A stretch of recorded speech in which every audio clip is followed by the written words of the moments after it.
नमस्कार, आप सभी का स्वागत है भारत एक्सप्रेस में और मैं हूं स्नेहा आपके साथ। लोकसभा चुनाव से पहले बीजेपी एनडीए को मजबूत करने में लगी हुई है।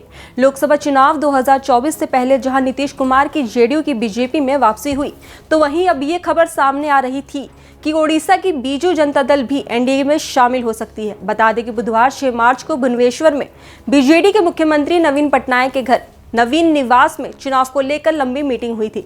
इस मीटिंग के बाद बीजेडी के वाइस प्रेसिडेंट देवी प्रसाद मिश्रा ने कहा कि हमारी बीजेपी के साथ अलायंस पर चर्चा चल रही है। हमारी पार्टी ओडिशा के लोगों के हितों को लेकर फैसला जरूर करेगी, लेकिन वहीं अब ओडिशा बीजेपी प्रदेश अध्यक्ष मनमोहन सामल इस गठबंधन पर विराम लगाते हुए कह रहे हैं कि बीजेपी लोकसभा और विधानसभा चुनाव अपने बल पर लड़ेगी।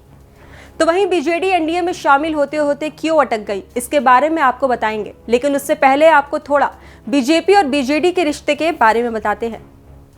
आपको बता दें कि साल 1958 में बीजेपी और बीजेडी का गठबंधन हुआ था, जो 2019 में टूट गया था। 1998, 1999 और 2004 के लोकसभा चुनाव में दोनों पार्टियों ने एक साथ चुनाव लड़ा था। इसके अलावा 2000 और 2004 के विधानसभा चुनाव में भी दोनों पार्टियों ने एक साथ चुनावी मैदान में उतरी थी।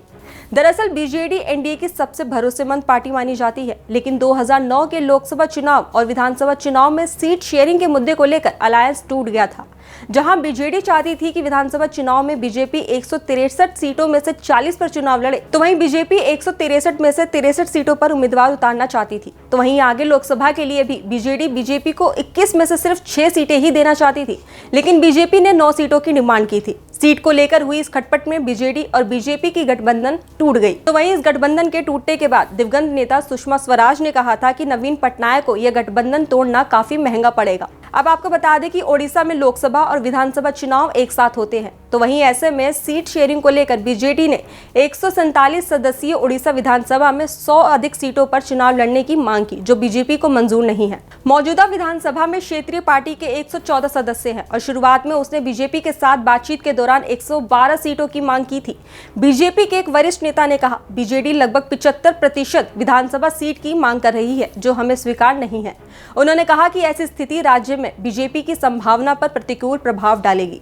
तो वहीं दूसरी ओर बीजेपी ने ओडिशा की 21 लोकसभा सीट में से 14 सीट की मांग की, जिसे बीजेडी ने खारिज कर दिया। आपको बता दें कि साल 2019 के लोकसभा चुनाव में बीजेडी ने 12 सीट पर जीत हासिल की थी, जबकि बीजेपी ने 8 सीटों पर कब्जा किया था। बीजेडी नेता ने कहा, अगर हम 10 से कम लोकसभा सीट पर चुनाव लड़ते हैं तो यह हमारे लिए नुकसानदेह होगा।